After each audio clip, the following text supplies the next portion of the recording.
ఎండలు దంచి కొడుతున్నాయి. బయట కాలు పెట్టాలంటేనే జనం వణుకుతున్నారు. విపరీతమైన ఎండతో పాటు వడగాల్పులు సైతం ప్రజలను తీవ్రంగా భయపెడుతున్నాయి. అయితే ఇలాంటి సమయాల్లో వడదెబ్బ అనేది ప్రమాదకరం కావచ్చు. గత 2-3 రోజుల్లోనే పదుల సంఖ్యలో ఈ వడదెబ్బతో ప్రాణాలు సైతం కోల్పోయారు. అయితే అసలు సమస్య ఏంటంటే ఈ వడదెబ్బ లక్షణాలను వారు గుర్తించలేకపోవడం. వడదెబ్బ లక్షణాలను లైట్ తీసుకుని వదిలేస్తే తీవ్ర అనారోగ్యం పాలవ్వడంతో పాటు ప్రాణాలు కూడా పోయే పరిస్థితి తలెత్తవచ్చు.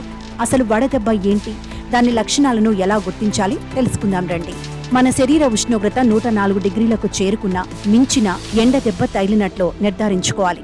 శరీర ఉష్ణోగ్రత పెరగటం వల్ల గుండె కూడా వేగంగా కొట్టుకోవడం, వేడి తగ్గించుకోవడం కోసం త్వరగా శ్వాస తీసుకోవడం మొదలు పెడుతుంది. గుండె విపరీతమైన ఒత్తిడికి గురై వేగంగా కొట్టుకుంటుంది. ఫలితంగా ఊపిరి తీసుకోవడం కష్టమవుతుంది.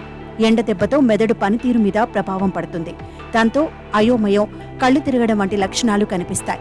ఎండ దెబ్బతో నాడీ వ్యవస్థ ప్రభావితమై సమన్వయం కోల్పోతాం. శరీరం అవసరానికి మించి వేడెక్కడం మూలంగా వాంతులు మొదలవుతాయి. చర్మం పొడిబారి వేడెక్కుతుంది. శరీరం ఎంత వేడెక్కినా చెమట పట్టదు. సహజంగా వేసవిలో వ్యాయామం తర్వాత ఈ లక్షణాలు కనిపిస్తాయి. వీటిని కూడా సన్ స్ట్రోక్ లక్షణాలుగానే పరిగణించాలి.